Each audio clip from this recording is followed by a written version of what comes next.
খ্যানখ্যানে কণ্ঠ শুনতে পেলাম। যতই বাজাতে চাও, বাজবে না। সঙ্গে সঙ্গে একটা ঠান্ডা স্পর্শ অনুভব করলাম কণ্ঠ বরাবর।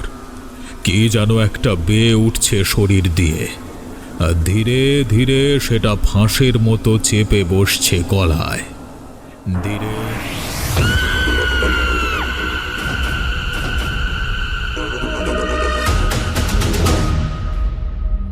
বাংলা সাহিত্যের জনপ্রিয় সব গল্প নিয়ে আপনাদের সামনে হাজির গল্পের ছাপি। এই চ্যানেলে প্রচারিত প্রতিটি গল্প সম্পূর্ণরূপে কাল্পনিক। এখানে বর্ণিত ঘটনা, চরিত্র এবং পরিস্থিতি লেখকের নিজস্ব কল্পনা থেকে তৈরি। বাস্তব জীবনের কোনো ব্যক্তি, স্থান বা ঘটনার সাথে এর কোনো সম্পর্ক নেই। যদি কোনো ঘটনার সাথে বাস্তবের সাদৃশ্য খুঁজে পাওয়া যায়, তবে তা নিতান্তই কাকতালীয়। আমাদের উদ্দেশ্য শুধুমাত্র বিনোদন প্রদান করা। শ্রোতাদের প্রতি অনুরোধ, গল্পগুলো সংস্কার মুক্ত হয়ে উপভোগ করুন।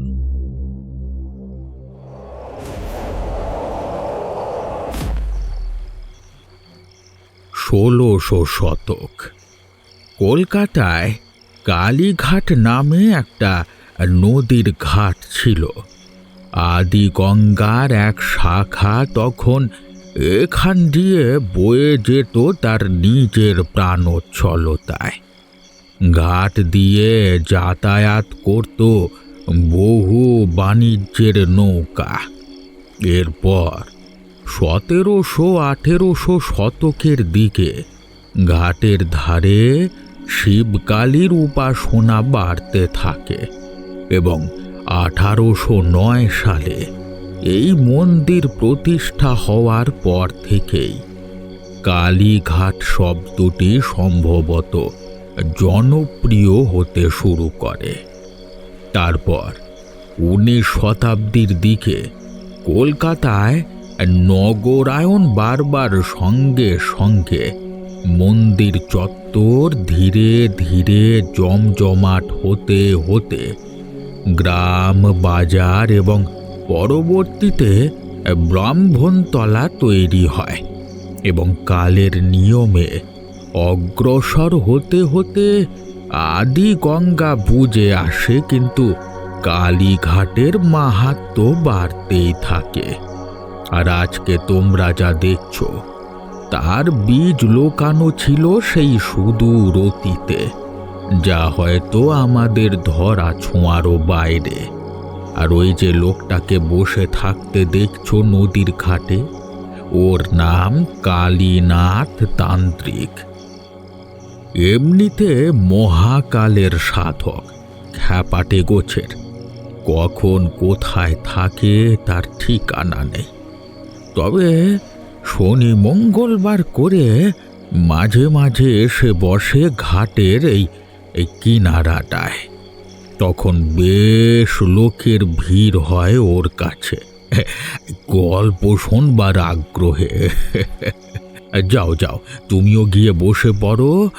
ও যা বলে সব কিন্তু নিজের জীবনের অভিজ্ঞতা, শুনলে মন্দ লাগবে না।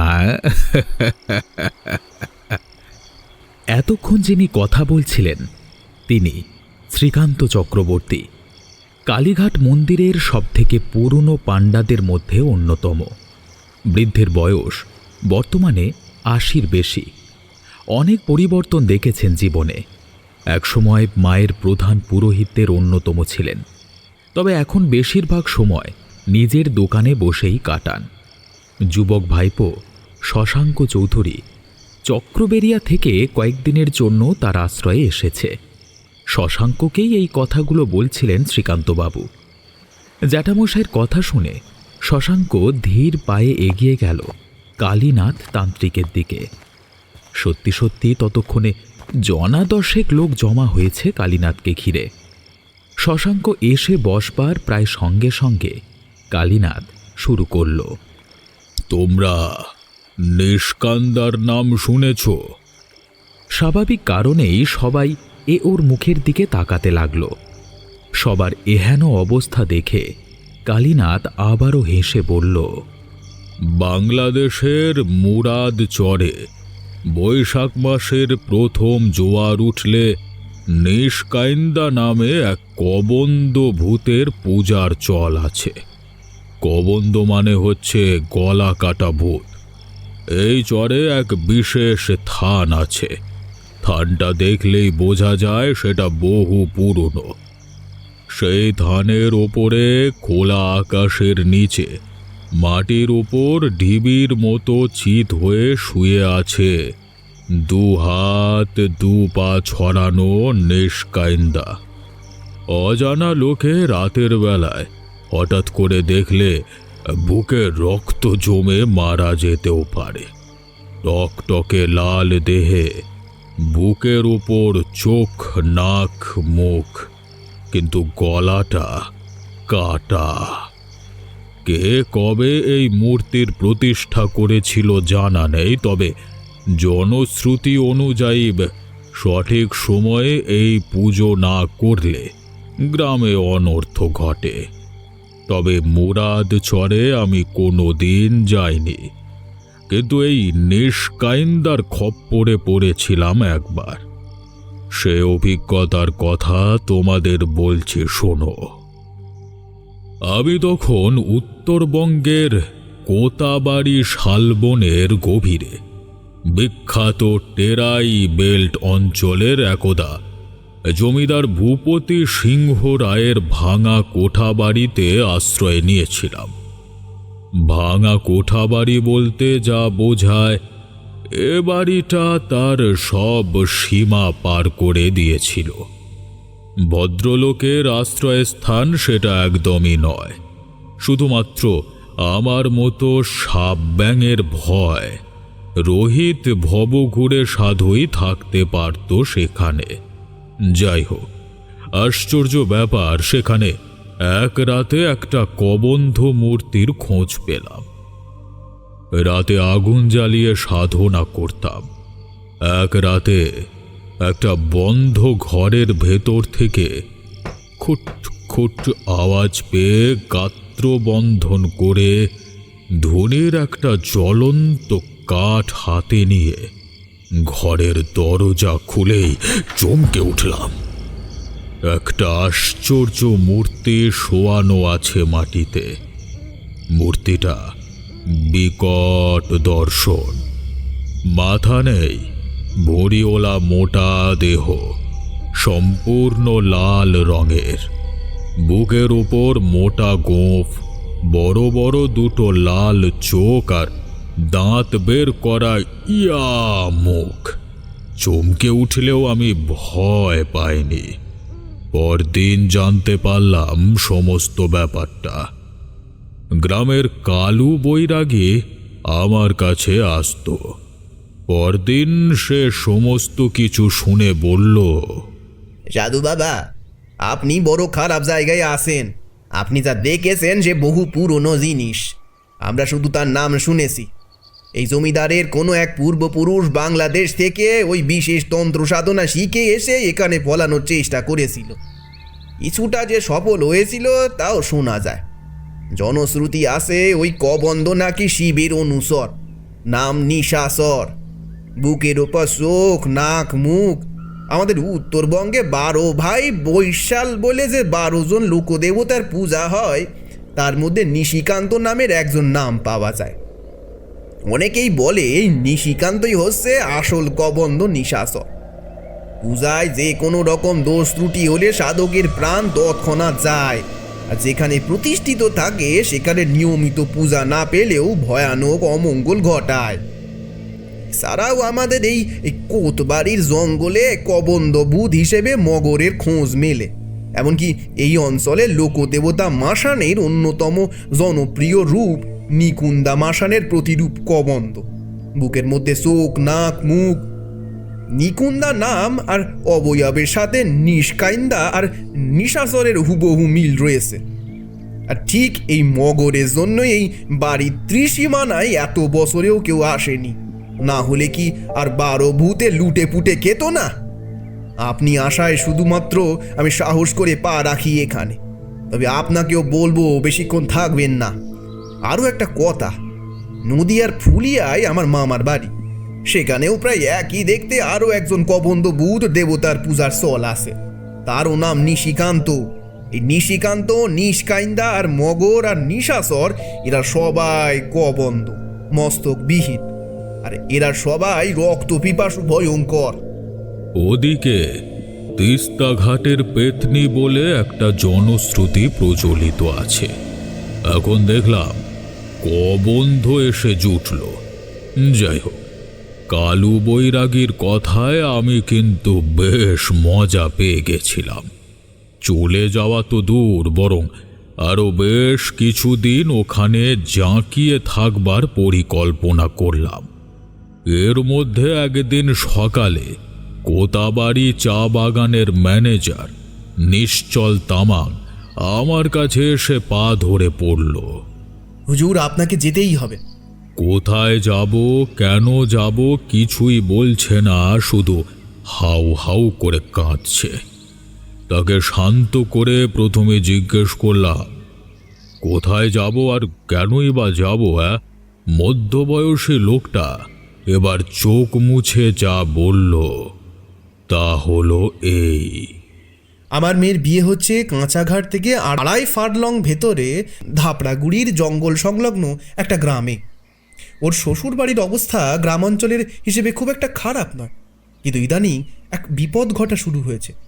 আমার কাছে বারবার খবর পাঠিয়ে সে জানিয়েছে ওদের বাড়ির বাঁশবাগান থেকে রোজ রাতে কান্নার আওয়াজ ভেসে আসে। আপনাকে একটু বিস্তারে বললে বুঝতে পারবেন। বাঁশবনটা গ্রামের আলো সংলগ্ন অঞ্চল থেকে একটু দূরে। স্বাভাবিক কারণে সন্ধ্যা হলেই অন্ধকারে ডুবে যায়। প্রথমবার আমার কাছে খবর আসে তখন ভাদ্র মাস। ভরা ভাদ্রে সেই রাতের চাঁদের আলো ছিল না, অথচ অমাবস্যাও নয়। আকাশে মেঘের ঘনঘটা। আমার মেয়ের নাম মালতী। জানেনই তো, এইসব গ্রামের অঞ্চলে ওই ধরনের পরিত্যক্ত বাঁশবন স্থানীয় লোকেদের প্রকৃতির ডাকে সাড়া দেওয়ার স্থান।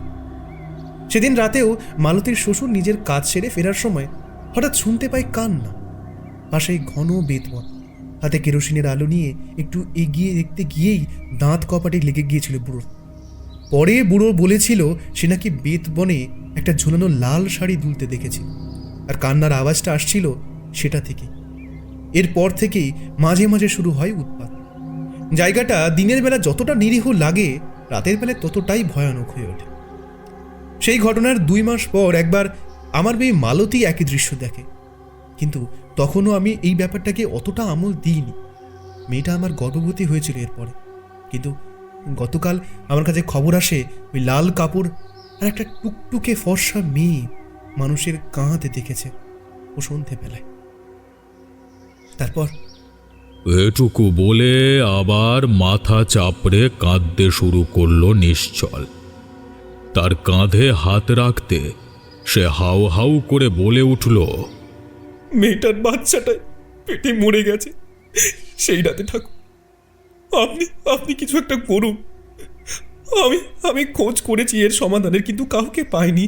অবশেষে আপনার কাছে জানতে পারি গ্রামের হাটে যে মানুষ এমন ভয়ানক জায়গায় এসে দিনের পর দিন সাধনা করতে পারে। সে সাধারণ মানুষ নয় শুনেই বুঝেছিলাম। তাই আজ বড় আশা নিয়ে আপনার কাছে এসেছি। আপনাকে যেতেই হবে আমার সাথে। অগত্যা রাজি হতেই হলো। মানুষের বিপদ শুনে চুপ করে থাকা সাধকের কর্ম নয়। তবে যাওয়ার রাস্তাটাও যে তখনকার দিনে বড় কঠিন ছিল তা বলা বাহুল্য। তবে পথের বর্ণনা দিয়ে তোমাদের সময় নষ্ট করতে চাইছি না। শুধু বলি, জঙ্গলের পর পাহাড়ি নদী, তারপর উঁচু নিচু পাহাড়, আবার জঙ্গল, এই সব পার করে কাঁচা ঘাট পৌঁছানো এবং সেখান থেকে সত্যি কিছুটা ভেতরে ঢুকলে চারিদিকে ঘন জঙ্গলের মধ্যে একটা ছোট ফাঁকা স্থানে কতগুলো ঘর দেখা যায় ছড়ানো ছেটানো। সেটাই মালতীদের গ্রাম। জায়গাটায় গেলেই অসাধারণ মানুষের যে বুক ছমছম করবে তা আমি হলফ করে বলতে পারি। যাই হোক, গ্রামের মধ্য দিয়ে একটা পুরনো পাথুরে রাস্তার বাঁ পাশে পড়ে একটা কাঠের বাড়ি।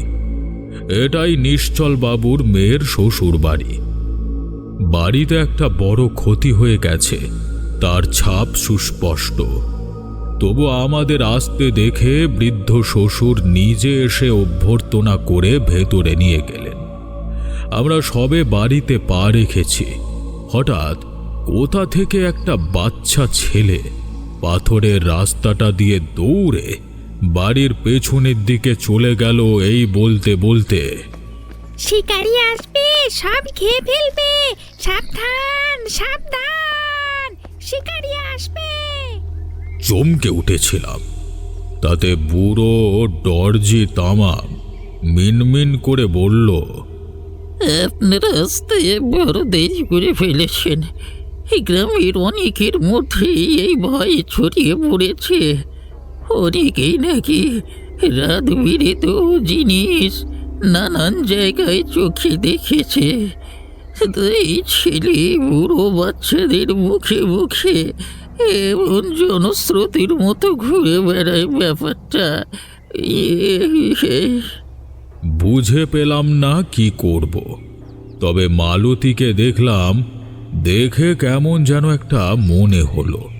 একটা বড় ঝড় ওর ওপর দিয়ে গেছে ঠিকই, তবে সে যেন কেমন নিজের মধ্যে নেই। কেমন একটা সন্দেহ হলো প্রথমেই। কিছু বললাম না, চেপে গেলাম। আমাকে বাড়ির ভেতরের সবথেকে বড় ঘরটায় থাকতে দেওয়ার ব্যবস্থা করছিল, কিন্তু নিজের ইচ্ছাতেই একদম রাস্তার ধারে একটা ছোট ঘরে থাকবার ব্যবস্থা করলাম। দিনের বেলায় এমনিতে কোনো সমস্যা হলো না। পাহাড় জঙ্গলে ঘেরা শান্ত নিরিবিলি গ্রাম, তবে সবাই যেন কেমন ভয়ে ভয়ে রয়েছে। কেউ মন খুলে কথা বলে না। অন্ধকার নামার সাথে সাথে সম্পূর্ণ জায়গাটা যেন নরকের অতল গহ্বরে তলিয়ে গেল।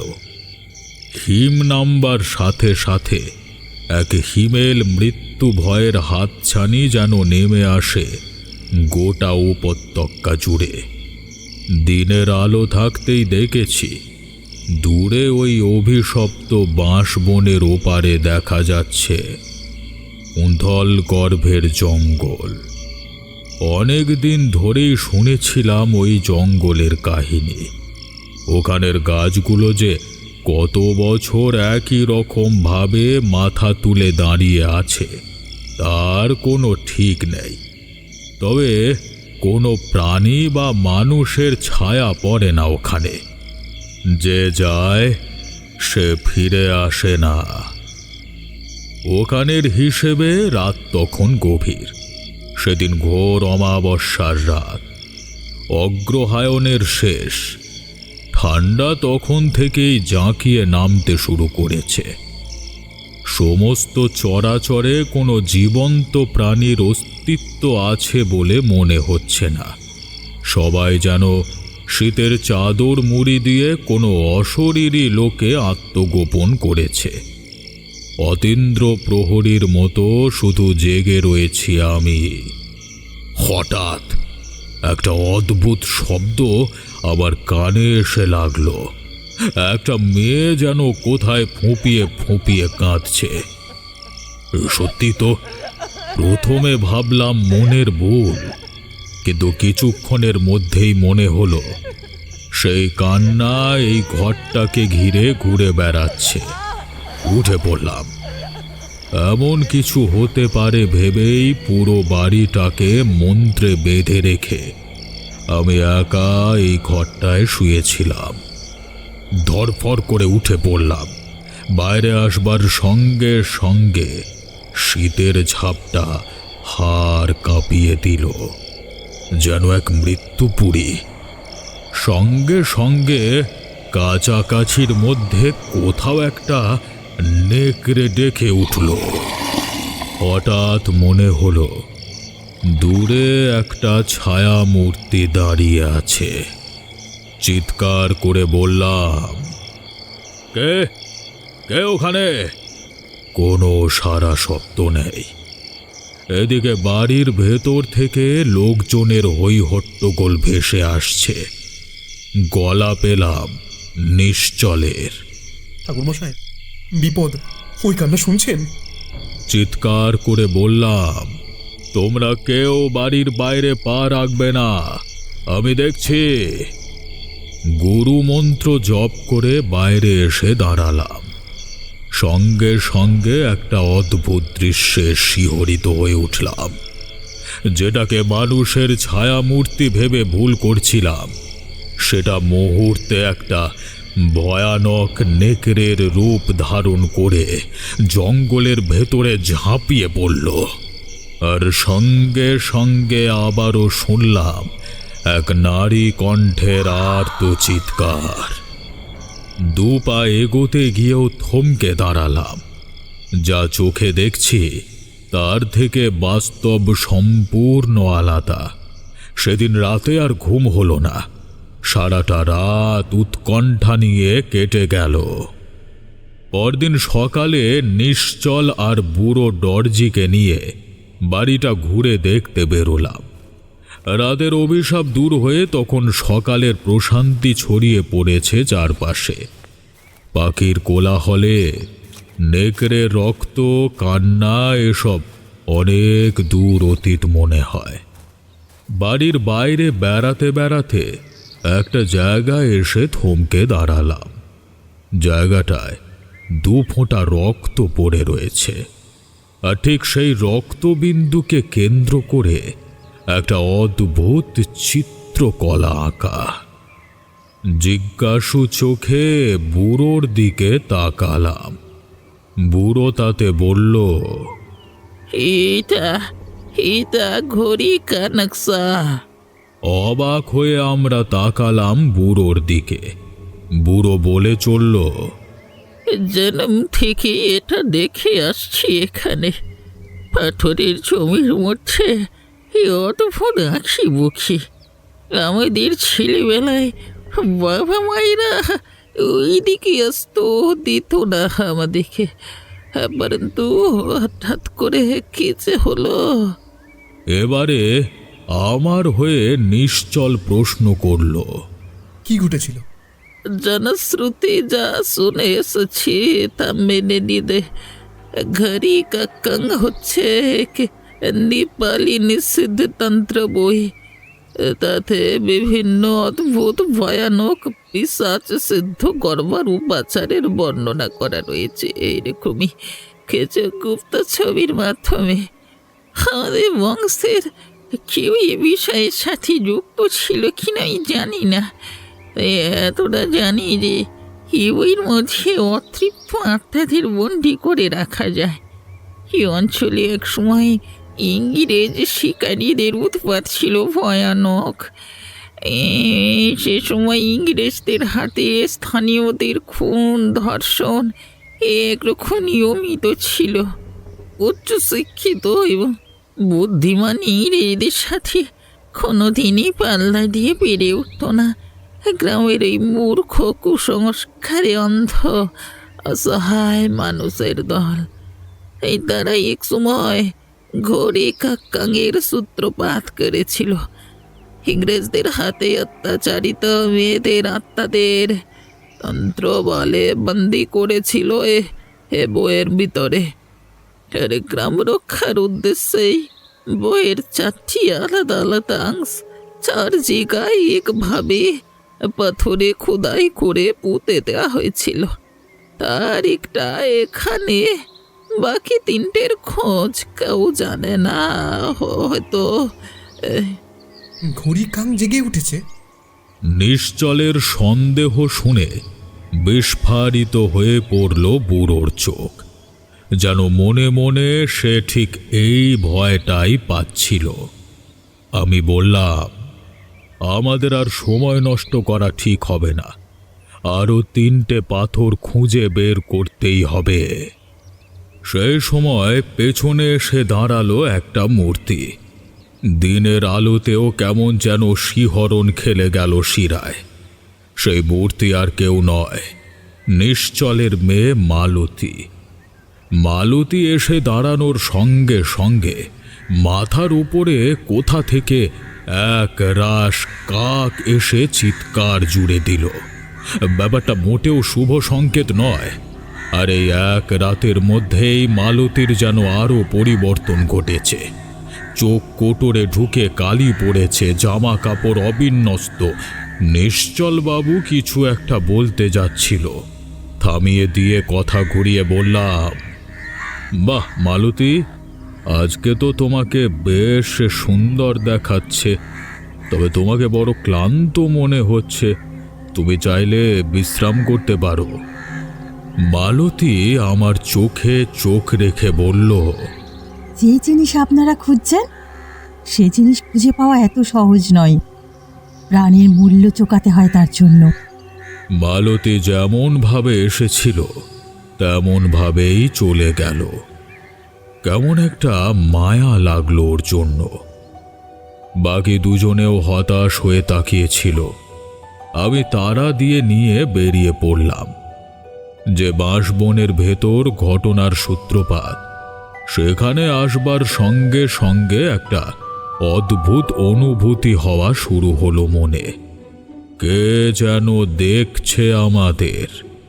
হ্যাঁ, এই দিনের আলোতেও মনে হচ্ছে অজস্র চোখ সদা সর্বদা পাহারা দিয়ে রেখেছে। খুঁজতে খুঁজতে একটা অদ্ভুত জিনিস খুঁজে পেলাম। অভিজ্ঞতা দিয়ে আর বুঝতে বাকি রইল না জিনিসটার কি মর্ম। একটা ছোট পাথরে খোদাই করা পুতুল জাতীয় জিনিস পড়ে রয়েছে শুকনো বাঁশ পাতার ওই ভেতরে। জিনিসটার রং টকটকে লাল, তাই আমার চোখে পড়েছে খুব সহজেই। পাতাগুলো সরিয়ে দেখলাম, যা সন্দেহ করেছিলাম ঠিক তাই, কবন্ধ নেশাই কান্দা। কিন্তু এটা এখানে কি করে এলো? বাকিরা কিছুই বলতে পারল না তার হদিশ। বাঁশবনটা পেরিয়ে সোজা এগিয়ে গেলাম কুথল গর্ভের জঙ্গলে। যদিও আমার সঙ্গী দুজনের অসম্মতি ছিল, তবু আমার জেদের সাথে যারা পেরে উঠল না, প্রায় আধা ঘন্টা হাঁটবার পর কুথল গর্ভে পা রাখবার সঙ্গে সঙ্গে যেন দুনিয়াটা বদলে গেল আমার কাছে। একটা হিমশীতল রহস্য ঘিরে রয়েছে জায়গাটাকে। সেই আদিম শিহরণ, সেই মৃত্যু উপত্যকা। আমরা চারপাশে নজর রেখে এগোচ্ছি। বুড়ো দর্জি অনেকটাই পিছিয়ে পড়েছিল। হঠাৎ পেছন থেকে একটা আর্তনাদ ভেসে এলো, আর সঙ্গে সঙ্গে পেছনে ঘুরে যা দেখলাম, তাতে আমাদের মুখ থেকে কথা সরবার উপায় রইল না। এই মাত্র যে মানুষটা আমাদের সাথে সাথে চলছিলেন, রক্তাক্ত দেহে সে এখন পড়ে রয়েছে মাটিতে, চোখ উল্টে গেছে। শুধু এক ঝলকে দেখলাম একজোড়া লাল চোখ আর একটা লাল কাপড়ের ওড়না যেন মিলিয়ে গেল জঙ্গলের মধ্যে। আমরা ছুটে গেলাম, হাউ হাউ করে কেঁদে উঠল নিশ্চল। কিছু বলবার আগেই বুড়ো ঢলে পড়ল মৃত্যুর কোলে। শুধু গলার কাছে দেখলাম এক জোড়া ধারালো ছুরির মতো নখের দাগ। বৃদ্ধের দিক থেকে চোখ সরিয়ে নিতে যাচ্ছিলাম, এমন সময় নিশ্চল আমার হাত চেপে ধরল জোর করে। অবাক হয়ে ওর দিকে তাকিয়ে দেখলাম মাটির দিকে কিছু একটা ইশারা করছে, আর ঠিক তখনই আমার বুকের রক্ত তোলপাড় করে উঠল। যে নকশা খুঁজতে আমরা বেরিয়েছি, ঠিক একই রকমের একটি নকশা বেরিয়ে রয়েছে দর্জির রক্তাক্ত মৃতদেহের পিঠের দিক থেকে। কেমন যেন ধীরে ধীরে পুরো ব্যাপারটা দিনের আলোর মতো পরিষ্কার হতে লাগলো। একটা নকশা আর একটা মৃত্যু। প্রথম মৃত্যু হয়েছে দর্জির ঘরে মালতীর গর্ভস্থ সন্তানের। দ্বিতীয় মৃত্যুটা খোদ দর্জির। এখনো দুটো নকশা খোঁজা বাকি, এবং আমাদের দুজনের প্রাণ বাজিতে। জানি না কি হবে, তবে ভয় পেলে চলবে না, এগিয়ে যেতেই হবে এবং সতর্ক থাকতে হবে। উঠে পড়লাম, হাত ধরে টেনে তুললাম নিশ্চলকে। প্রথমের থেকে আরও সতর্কতার সাথে এগিয়ে যেতে লাগলাম জঙ্গল ফুঁড়ে। চারপাশে যেন মৃত্যু লোকের নীরবতা। কোথাও একটা পশু পাখি তো দূর, একটা কীট পতঙ্গের আওয়াজ পর্যন্ত নেই। ধীরে ধীরে দুপুর গড়িয়ে গেল। নিশ্চল বলল, এবার আমাদের ফেরা দরকার। আর ঠিক তখনই একটা অদ্ভুত ব্যাপার ঘটল। চারপাশের জঙ্গল গাছপালার মধ্যে এক অদ্ভুত আন্দোলন শুরু হলো। চারপাশের জঙ্গল কেঁপে উঠতে লাগলো। কেঁপে উঠল পায়ের নিচের জমি। আমার থেকে হাত কয়েক দূরত্বে দাঁড়িয়েছিল নিশ্চল। হঠাৎ তার পায়ের নিচের পাথরটা দু ফাঁক হয়ে ঢুকে গেল সে কোমর পর্যন্ত। আমি এগোতে যাব, হঠাৎ করে একটা প্রবল কম্পনে পড়ে গেলাম মাটিতে। একটা প্রবল প্রচণ্ড অট্ট হাসিতে কেঁপে উঠল চারপাশ। মনে মনে বললাম, ওম ত্রম্বকম যজামহে সুগন্ধিং পুষ্টিবর্ধনম উর্বারুকমিব বন্ধনান মৃত্যুর্মুক্ষীয় অমৃতা কর্পূর গৌরং করুণাং অবতারং সংসার সারং ভুজগেন্দ্র হারং সদা বসন্তম হৃদয় অরবিন্দে ভাবং ভবানী সংহিতং নমামি। সঙ্গে সঙ্গে এক কান ফাটানো নারী কণ্ঠের আর্তনাদে খান খান হয়ে গেল জঙ্গলের নীরবতা। আমাদের দুদিকের পাহাড় থেকে দুটো বড় পাথর ঝোপ জঙ্গল ভেঙে নেমে এলো মাটিতে। আর সেই দুটো পাথরেই খোদাই করা রয়েছে বাকি দুটো প্রতীক চিহ্ন। কিন্তু এরপর নিশ্চল কোমর পর্যন্ত পাথরের খাঁজে আটকে অসহায়ের মতো আর্তনাদ করছে। আমি নিজেও সাহায্য করতে পারছি না কিছুই। ততক্ষণে জঙ্গলে ছায়া দীর্ঘ হতে হতে অন্ধকার নেমেছে। অস্তাচলগামী সূর্যের শেষ কিরণ জঙ্গলের শেষ আশার আলোটুকুকেও যেন নির্বাপিত করে নিয়ে গেল। স্পষ্ট অনুভব করতে লাগলাম আমাদের ধীরে ধীরে যেন চারপাশে কারা জেগে উঠেছে মাটির নিচ থেকে। যারা এখন জেগে উঠেছে তারা ঠিক মানুষ নয়, তারা ভূত, পিশাচ বা কবন্ধ বা আরও যা কিছু হতে পারে। এমন সময় একটা সম্মিলিত চিৎকার ভেসে আসতে লাগলো যেন দূর থেকে। এদিকে ফাঁকা হওয়ার কারণে সামান্য আওয়াজ দূর থেকে দূর পর্যন্ত শোনা যায়। বুঝলাম গ্রামেও কিছু একটা গন্ডগোল ঘটেছে। এমন সময় ঠিক পিঠের কাছে একটা খসখসে খ্যানখ্যানে কণ্ঠ শুনতে পেলাম। যতই বাজাতে চাও, বাজবে না। সঙ্গে সঙ্গে একটা ঠান্ডা স্পর্শ অনুভব করলাম কণ্ঠ বরাবর। কি যেন একটা বেয়ে উঠছে শরীর দিয়ে, আর ধীরে ধীরে সেটা ফাঁসের মতো চেপে বসছে গলায়। ধীরে ধীরে নিঃশ্বাস নেওয়ার ক্ষমতা কমে যাচ্ছে। বুঝতে পারছি এ আলিঙ্গন সাক্ষাৎ মৃত্যুর, কিন্তু কি যে করব কিছুই বুঝতে পারছি না। এমন সময় স্পষ্ট দেখলাম কতগুলো জ্বলন্ত লাল চোখ ঘিরে এসে দাঁড়িয়েছে আমাদের। তারা যেন অপেক্ষা করছে কতক্ষণে আমরা শেষ নিঃশ্বাস ফেলব।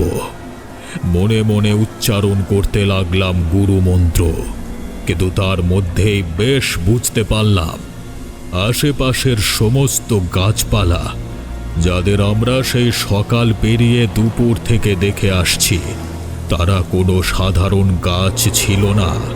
প্রত্যেকের সঙ্গে জড়ানো এখন একটা লাল শাড়ি। হঠাৎ সেই মেয়ের কণ্ঠটা আবার শুনলাম। শয়তান সাহেব, কি ভেবেছিলিস বেঁচে যাবে? আর কখনো কাউকে ছাড়ে না। আমি অবাক হলাম। সে কণ্ঠটা আবারও বলে উঠল, আজ তোর মেয়ে মরেছে বলে একজন সাধুকে জুটিয়ে এনেছিস, আর এক সময় তোর অত্যাচারে গ্রামের পর গ্রাম নষ্ট হয়ে গেছে, ঘরের মা বোনেদের ইজ্জত গেছে। সেই পাপ কোথায় যাবে? আজ সেই পাপের সাজা পাওয়ার দিন। জেগে উঠেছে ঘড়ি কান, জেগে উঠেছে তার অধীশ্বর নিশাকান্দা। কথাটা বলবার সঙ্গে সঙ্গে অদ্ভুত ভয়ঙ্করভাবে নৃত্য করতে শুরু করলো জঙ্গলের গাছপালাগুলো।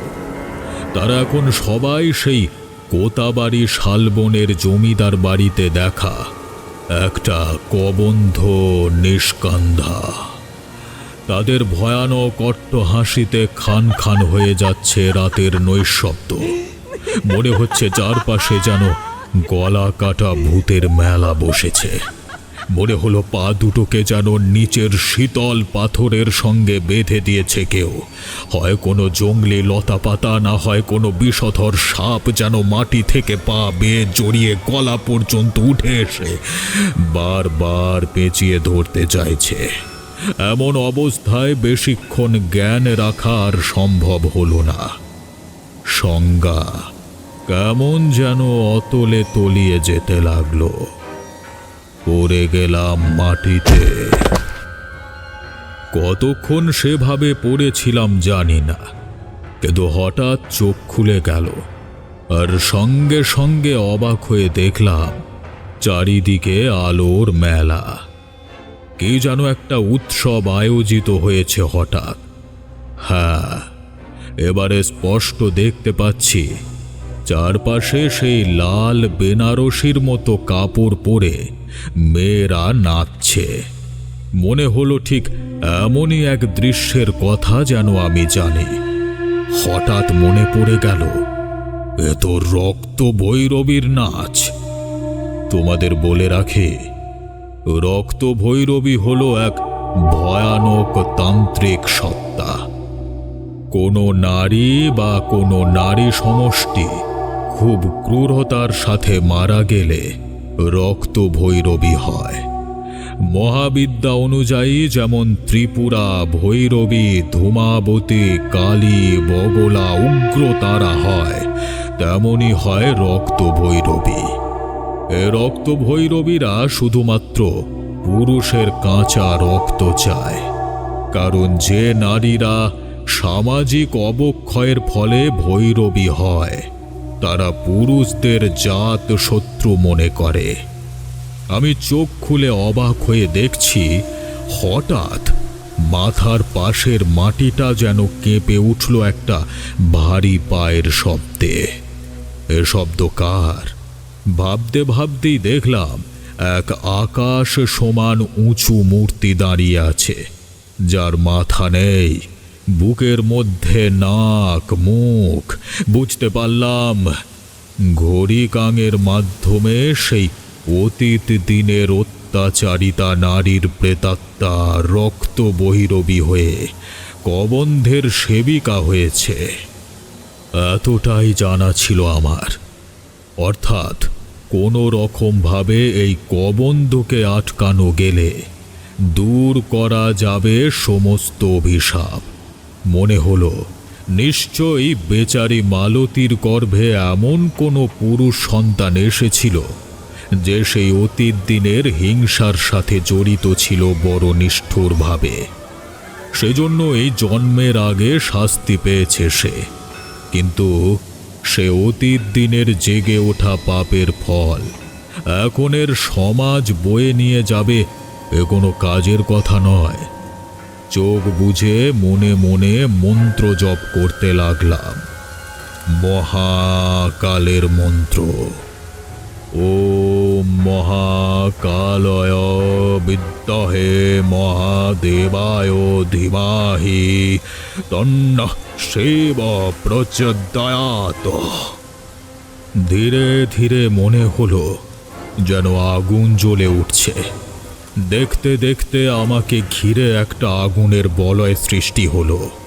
তখনও শক্ত করে হাত পা বাঁধা অবস্থায় পড়ে রয়েছি আমি মাটিতে।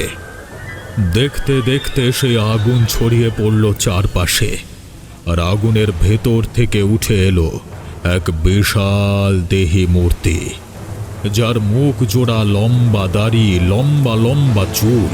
আমি অবাক হয়ে দেখলাম সেই মূর্তি বলছে, বিনাশ এবং সংহারের সময় এ পৃথিবীতে অবতরণ করি আমি।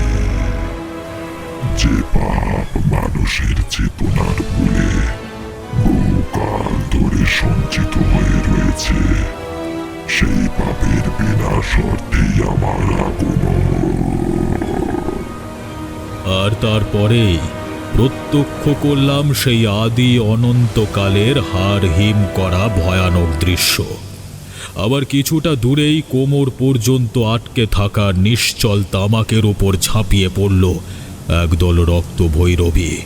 তার প্রাণ ফাটা আর্তনাদ মিশে গেল বাতাসে, রক্তে ভেসে গেল চারপাশ। কিন্তু হায়, ক্ষমাহীন সংসার মহাকালের নিয়মের। আমি চিৎকার করে বললাম, যে পাপ করেছে তাকে শাস্তি দাও, কিন্তু এই শেষবারের মতো ক্ষমা করে দাও অসহায় মানুষগুলোকে। আমি বুঝেছি নিশ্চল দর্জি ওরা একসময় সেই সাহেবদের দল ছিল যারা এই অঞ্চলে মেয়েদের উপর অত্যাচার করেছে। তাই ওদের শাস্তি হোক, কিন্তু ওদের সাজা যেন ভালো মানুষ না পায়।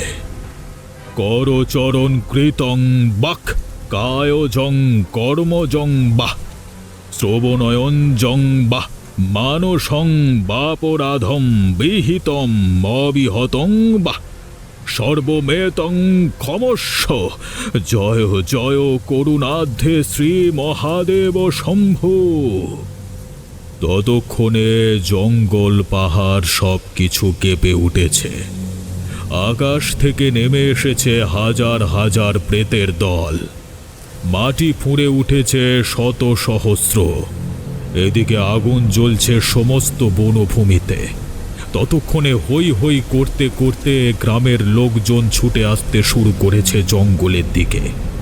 ব্যাপারটা অনেক আগেই অনুমান করেছিলাম, কিন্তু তখন বেশ বুঝতে পারলাম। আর সঙ্গে সঙ্গে একটা ভয় আমার সমস্ত দেহ মনকে অবশ করে দিল। তাহলে কি আর কেউ বাঁচবে না? আমার প্রার্থনা করবার সত্ত্বেও সমস্ত নির্দোষের প্রাণ যাবে আজকে। মনে পড়ল ভূপতি সিংহ রায়ের কথা। মনে মনে স্মরণ করলাম। ভূপতি সিংহ রায়ের কথা মনে করতেই একটা অদ্ভুত ব্যাপার ঘটল। সাধকের কথা শুনে যেমন সাধনা পরিচালিত হয়, তেমনি থমকে দাঁড়ালো সেই বিরাট দেহী কবন্ধ। হঠাৎ নিজের শরীরে কেমন যেন একটা প্রচণ্ড বল অনুভব করলাম। সমস্ত বাধা তুচ্ছ করে উঠে দাঁড়ালাম খাড়া হয়ে। তখন আমি ভুলে গিয়েছিলাম আমি এক সামান্য সাধক, কালীনাথ তান্ত্রিক। কোথা থেকে যেন শরীরে এসে জুটেছে 1000টা মত্ত হাতির শক্তি। কবন্ধ দাঁড়িয়ে রয়েছে আমার মুখোমুখি। তার পেছনে দাঁড়িয়ে রয়েছে হাজার হাজার ভয়ানক রক্ত ভৈরবীর দল। কি যেন ভেবে আমার ফতুয়ার পকেটে রাখা লাল ধুনার ফুল বের করে ছুঁড়ে দিলাম ওদের দিকে। সঙ্গে সঙ্গে সেই লাল ধুনা আগুনের রূপে ডানা মেলে এগিয়ে গেল ওদিকে। আর সঙ্গে সঙ্গে প্রেত ভৈরবীর দল পালিয়ে যেতে লাগলো পেছন ঘুরে। আমার মাথাতেও তখন কেমন যেন একটা রোগ চেপে গেছে। নিজেকে বারবার মনে হচ্ছে জমিদার ভূপতি সিংহ রায়। ততক্ষণে গ্রামের লোকজন বিশাল বড় বড় মশাল নিয়ে এসে হাজির হয়েছে সেখানে। ততক্ষণে মিলিয়ে গেছে সব কিছু। কিন্তু অত ঝামেলার মধ্যে কেমন যেন নেশা পেয়ে বসেছিল আমাকে। তখনও বুঝিনি কি বিপদ আমার ঘাড়ে চেপে রয়েছে।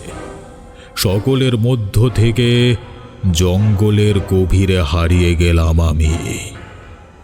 এর প্রায় 5 দিন পর একেবারে পাগলের মতো চেহারায় এসে হাজির হলাম আমার পুরনো ঠেক কোতাবাড়ির জমিদার বাড়িতে। কিন্তু কেউ জানতে পারল না আমার আসবার কথা।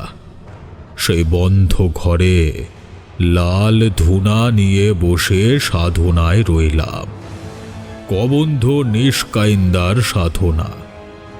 এদিকে সবাই জানতো আমি গিয়েছি নিশ্চলের সাথে, আর এদিকে বড় একটা কেউ এমনিতেই আসতো না, তাই কেউ জানতেও পারল না আমি এক ভয়ানক সাধনায় মত্ত হয়ে রয়েছি। কদিনের মধ্যে নিকুন্দা মগর, নিষ্কাইন্দা সহ কবন্ধের সব কটা রূপ আবার চারপাশে এসে দাঁড়ালো। মনে মনে প্রতিজ্ঞা করেছিলাম এসব কিছুকে গোড়া থেকে শেষ করতে হবে, না হলে এই পাপের হাত থেকে রক্ষা পাওয়া কোনো মতেই সম্ভব নয়।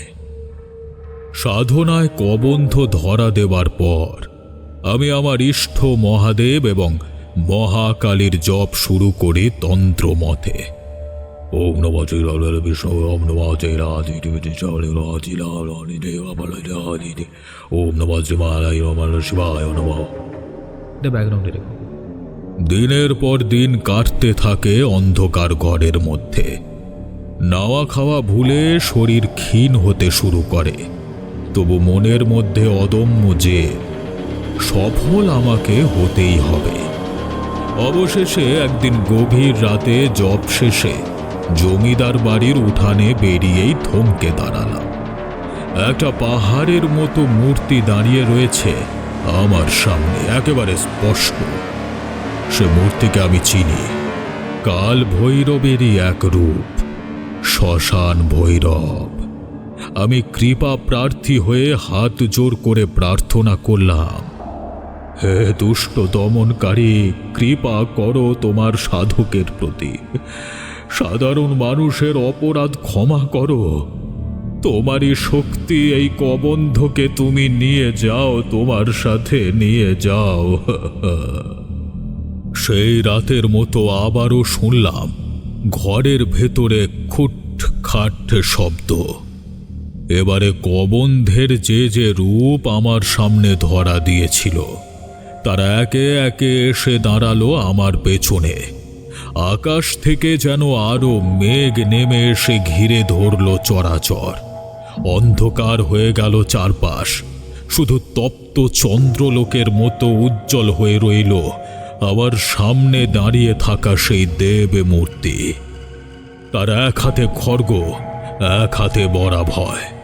আমি মনে মনে আবারও প্রার্থনা করলাম, কর্পূরং গৌরাং করুণাবতারং সংসার সারং ভুজগেন্দ্র হারং সদা বসন্তম হৃদয় অরবিন্দে ভাবং ভবানী সংহিতং নমামি।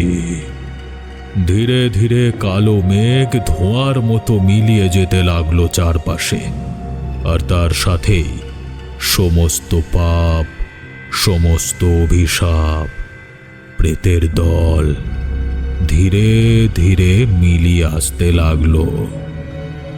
ফিরে আসবার আগে প্রচণ্ড অসুস্থ হয়ে পড়েছিলাম।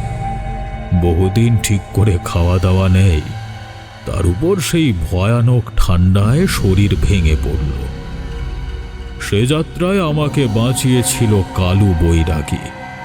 কালু নিজের কাছে নিয়ে গিয়ে রেখেছিল আমাকে। একদিন কথায় কথায় সে আমাকে নিজেই বলল, সাধু বাবা, আপনার সাথে যা ঘটেছে এইসব জিনিস ঘটবে আমি জানতাম। অবাক হয়ে তাকিয়েছিলাম ওর দিকে, কিন্তু এতটুকু বলেই সেদিনের মতো চুপ করে গিয়েছিল কালু। তবে আমার মনে একটা সংশয় রয়ে গিয়েছিল। আমি সুস্থ হয়ে উঠবার কয়েক দিনের পরে ভয়ানকভাবে অসুস্থ হয়ে পড়ল সে। বাঁচানোর অনেক চেষ্টা করেও না, তাকে আর বাঁচাতে পারলাম না। মনে বড় আফসোস রয়ে গেল। এখানে আসবার পর থেকে এই লোকটাই আমার ছায়া সঙ্গী ছিল। গ্রামেও বড় নাম ডাক ছিল ছেলেটার। সে চলে যাবার পর আর গ্রামে থাকবার কোনো মানে হয় না। তবে ওর শেষ যাত্রার সঙ্গী হবার ইচ্ছে ছিল। ওকে নিয়ে যাবার সময় কিছুতেই যেন বিশ্বাস হচ্ছিল না এমন এক প্রাণবন্ত তরতাজা মানুষ কোনো রকম আগাম সতর্কতা ছাড়া যে কিভাবে চলে যেতে পারে তা মেনে নিতে কষ্ট হচ্ছিল। তবে যত যাই হোক, মহাকালের নিয়ম। এখনকার মতো ওদের ওদিকে তখন কোনো সরকারি শ্মশান ছিল না। জঙ্গলের মধ্যেই পুড়িয়ে ফেলা হতো মৃত ব্যক্তিকে। ওকে পোড়ানোর ব্যবস্থা করে আগুন দেবার জন্য লোক পাওয়া গেল না। বিয়ে করেনি কালু, তিনকুলে কেউ নেই। অগত্যা আমার ওপরে তার ঋণের বোঝা স্মরণ করে দায়িত্বটা নিজেই নিলাম। জানতাম না পর মুহূর্তে কি ঘটতে চলেছে। আগুন দেবার সঙ্গে সঙ্গে কালো ধোঁয়ার মধ্য দিয়ে একটা বিরাট ছায়ামূর্তি খাড়া হয়ে দাঁড়ালো আকাশে। দিন দুপুরে আমার সঙ্গী লোকজনদের তখন ভয়ে কাহিল অবস্থা। আমাদের সবার দিকে তাকিয়ে কিন্তু সেই ছায়ামূর্তি একটু মাত্র মৃদু হাসি দিয়ে আকাশের দিকে চলে গেল। এরপর কোনো বিঘ্ন ছাড়াই তার অন্ত্যেষ্টি করে গ্রামে আসবার পর সবাই জিজ্ঞেস করেছিল ব্যাপার যে আমিও পুরোপুরি বুঝেছিলাম তেমন নয়। তবে যা বুঝেছিলাম তা হচ্ছে কালুর কোনো এক পূর্বপুরুষের সাথে ভয়ানক অবিচার ঘটেছিল, আর সেজন্যই ওদের বংশ কবন্ধ সাধনায় লিপ্ত হয়েছিল। কবন্ধের একটা মূর্তি যেমন থাকে তেমনই আর একটা রূপ থাকে সমাজে মানুষের মধ্যে, আর এটাই আসল রূপ। এই রূপ সাধারণত চিনে সাধারণ মানুষের থেকে আলাদা করে বার করা যায় না, আর সেজন্যই কোনো মন্ত্রতন্ত্রের সাহায্যে কবন্ধদের তাড়ানো যায় না সমাজ থেকে। শুধুমাত্র বিকট উপাচারের মাধ্যমে তাদের তুষ্ট রাখতে হয়। তেমনই ছিল কালু।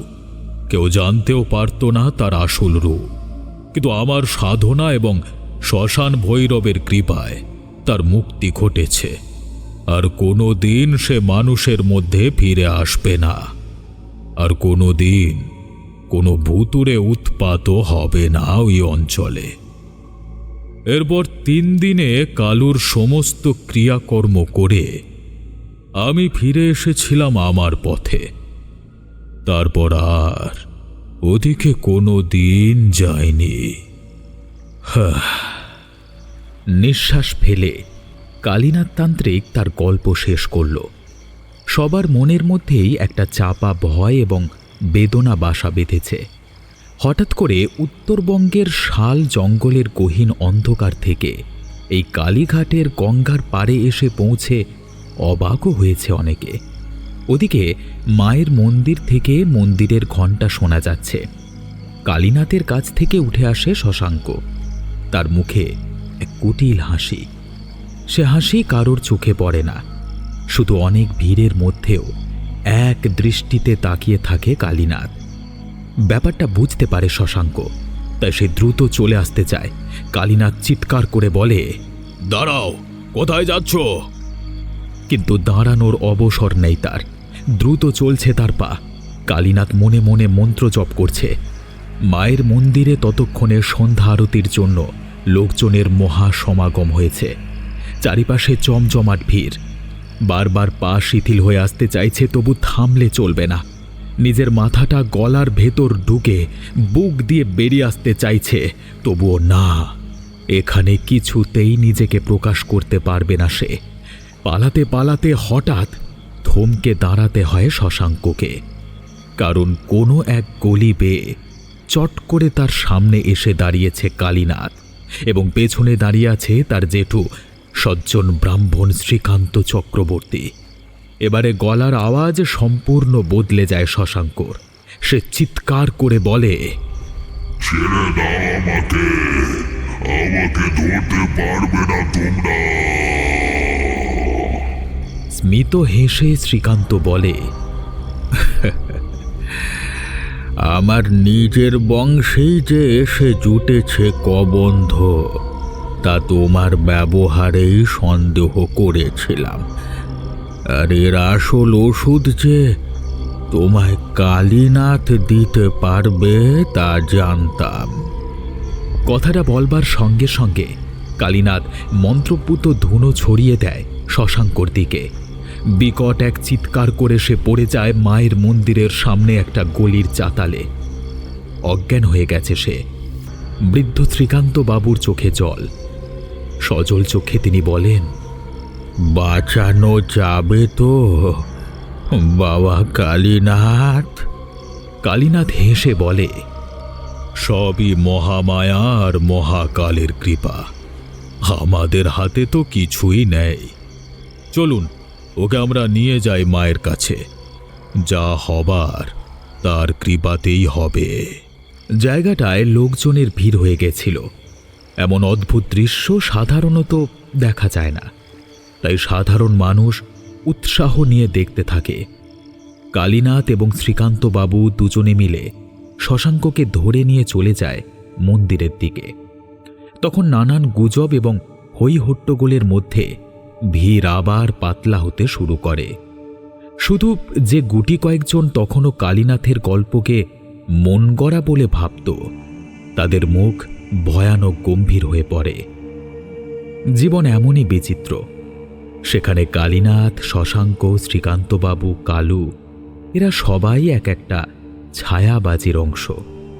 আমরা যা চোখে দেখি তার বাইরেও একটা বিরাট জগৎ রয়েছে, আর এই জগতের একটা ক্ষুদ্র অংশের সাক্ষী আমাদের করে রেখে যায় কালীনাথ তান্ত্রিক এবং রক্ত ভৈরবীর গল্প।